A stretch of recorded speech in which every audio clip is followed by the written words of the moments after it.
السلام علیکم ورحمۃ اللہ وبرکاتہ، نحمده ونصلی علی رسولہ الکریم، اما بعد۔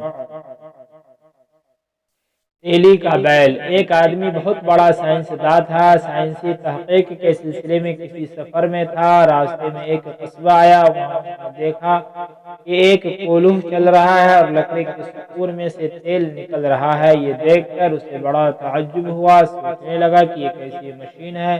کولوہ میں جو بیل چل رہا تھا اس کے گلے میں گھنٹی بندھی ہوئی تھی۔ سائنسداں نے تیلی سے پوچھا کہ اس بیل کے گلے میں گھنٹی کیوں باندھ رکھی ہے؟ تیلی نے جواب دیا، ہم کبھی گھر چلے جاتے ہیں یا کسی گراہک سے بات کرنے لگتے ہیں تو بیل چلتے چلتے کبھی کھڑا ہو جاتا ہے تو گھنٹی بجنا بند ہو جاتی ہے، جس سے ہم سمجھ جاتے ہیں کہ بیل رک گیا ہے، چل نہیں رہا ہے۔ ہم دور ہی سے آواز دیتے ہیں، چل چل، ہٹ ہٹ، تو وہ پھر چلنے لگتا ہے۔ سائنسداں نے کہا، اگر بیل چلے نہیں اور کھڑے کھڑے صرف اپنا سر ہلاتا رہے جس کی وجہ سے گھنٹی بجتی رہے تو پھر کیا ہوگا؟ اس تیلی نے کتنا اچھا جواب دیا۔ تیلی بولا، محترم، یہ آپ کے جتنا پڑھا لکھا نہیں ہے، ورنہ یہ بھی کرتا۔ اس طرح کی حرکتیں اور بے ایمانیاں زیادہ تر پڑھے لکھے لوگ ہی کرتے ہیں۔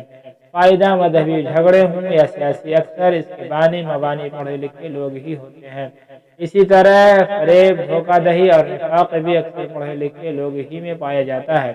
جاہل آدمی اکثر سیدھا سادہ اور بھولا بھالا ہوتا ہے، اسی لیے اکابر فرماتے ہیں کہ پڑھنے کے بعد کسی شیخ کامل سے وابستہ ہو کر روحانی بیماریوں کا علاج کرا لینا چاہیے، تاکہ صلاح اور رواع پیدا ہو جائے اور دل اخلاق رذیلہ سے پاک ہو کر اخلاق حمیدہ سے متصف ہو جائے۔